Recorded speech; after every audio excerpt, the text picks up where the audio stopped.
On those, they are being inspected weekly as by the Gtac staff as well as the DNR being out there. The samples have been collected and been prepared for sizing for bench scale testing. Additional magnetic separation has been performed and the tailing sands have been collected for additional testing. So that's how we're standing on the bulk sites or the bulk sampling. Road construction, we have a base rock down, top coat has been placed. It goes from Moore Park Road up into the access of the monitor wells. Drainage work and erosion reduction efforts are being performed or have been performed according to design. Site tours, DNR is up there frequently on the property, regular basis. Zoe is weekly. Bi-weekly. Okay. 17 tours have been conducted up there, 119 people have participated. You can see the list of the types of people that are coming to those. On the fieldwork side, since the breakup in the spring, we've been able to get people out there with growth starting up. 25 individuals have been on the ground. It has been as high as 50 at times. Scientists, Joe, just so you're aware of which ones they could be. They've been there on a daily basis. They've been performing cataloging of mapping and data collections. The crews were removed in the later part of August. The information that's been collected is on plant and animals, wetland delineation, or wet area delineations, archaeology, classifications, and other kinds of data reports. So that's what we're sitting right now as far as our progress. Questions of Gtac? The last point refers to wet area delineation. Is that the same as wetlands? Wetlands is part of that.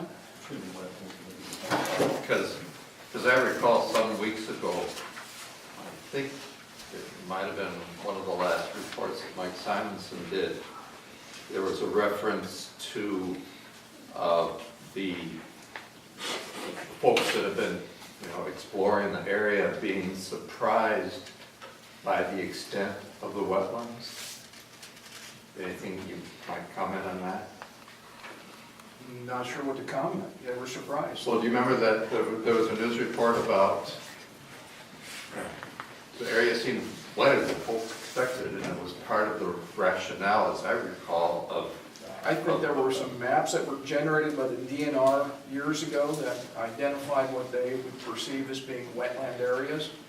And we have found through our efforts and work out through there that it's probably a little bit larger than what the DNR had done mapping from aerial photographs. So having people on the ground, we were able to get a better handle of what's out there.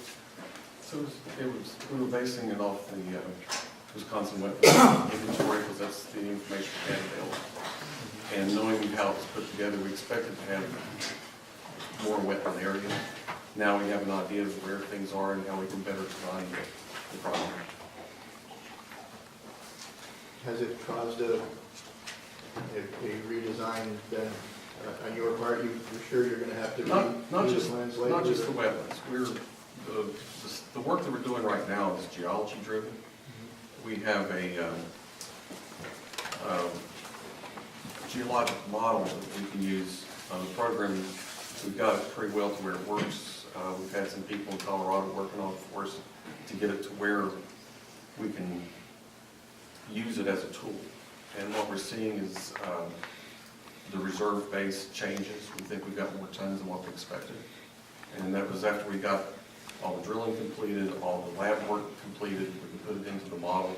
We can see things in 3D. So it's kind of like we're starting in the basement, building the foundation, coming out, and seeing how the infrastructure all has to fit. So it's not something that you would think is a surprise that we're doing this work.